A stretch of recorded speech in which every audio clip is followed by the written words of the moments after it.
Now today, I feel hardware is becoming cool again. Why? Because AI is there. AI is writing code. There are limitations to what it can do non-digitally, right? Which is where hardware is becoming cool. People are scrambling their heads to figure out, hey, if my digital value is not the same as before, where can I add value? And a lot of people are falling to real world stuff versus digital world stuff. So, I think that brings me to this curiosity, and I think it's going to be becoming a bigger and bigger and wider curiosity as to how do we make real world products. If you were to put this in a sequence of the lifetime of a product, Hmm. obviously what comes first is the ideation. You either have a product which already exists, or you are thinking about a product that you wish to create for the first time. Be that as it may, what you need to start with is a set of parameters, if you will, or specifications or features that you wish to put into the product. At this stage, you may not know how you would be doing that, but you first start with the thoughts on what you wish the product to do. And then you come to the actualization of the product as a prototype. Because while you have had those thoughts, converting it into an actual product for the first time means that you will not get it right away. So you start by putting it down as a prototype, and then you go to the next stage, which is that of testing and validation.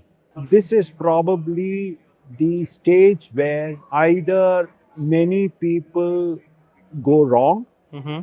or they don't pay enough attention. Mm-hmm. Because if a product seems to work, they believe they have crossed this hurdle. But I think this is really a place where I would urge any new startup or a new entrepreneur, When you say product works hands in the hands of the user, not in the hands of the or user, just in the the tech hands of the works, entrepreneur. the functional He's stuff, just given, a let's say, test run, switched it on or right? done whatever it is to make it. Mm-hmm. And he's so thrilled that it is actually doing the kind of things he is thinking about. And I think that is where some of them begin to uh, think about, launching it and so on.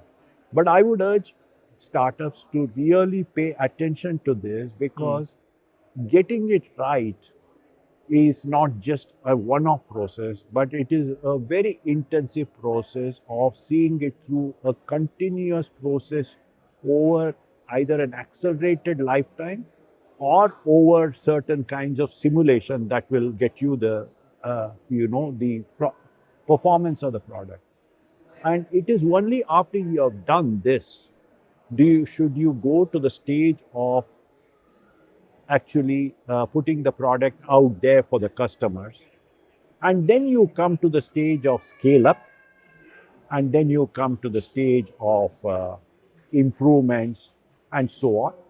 And in most products, there will also come a time when the decline starts. So there is a usual product life cycle, which every product follows. And so eventually there is a decline, and the product is taken over by something newer. So this is really typically how a product life cycle works. And what an entrepreneur getting into this should know about how he should be looking at anything tangible.